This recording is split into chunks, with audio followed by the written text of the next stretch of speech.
How to import reviews from Amazon to Shopify. I'm going to tell you how to import reviews from Amazon to your Shopify store. The easiest way is by using a review app from the Shopify App Store.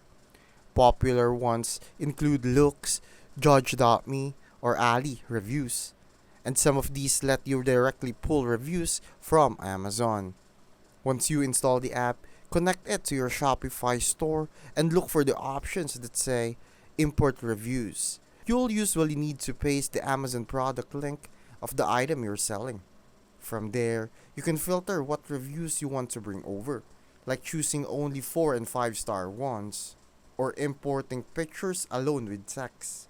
After confirming, reviews will appear under your product page in Shopify automatically. And that's it. Using an app makes it quick and safe to display real Amazon reviews right on your Shopify store.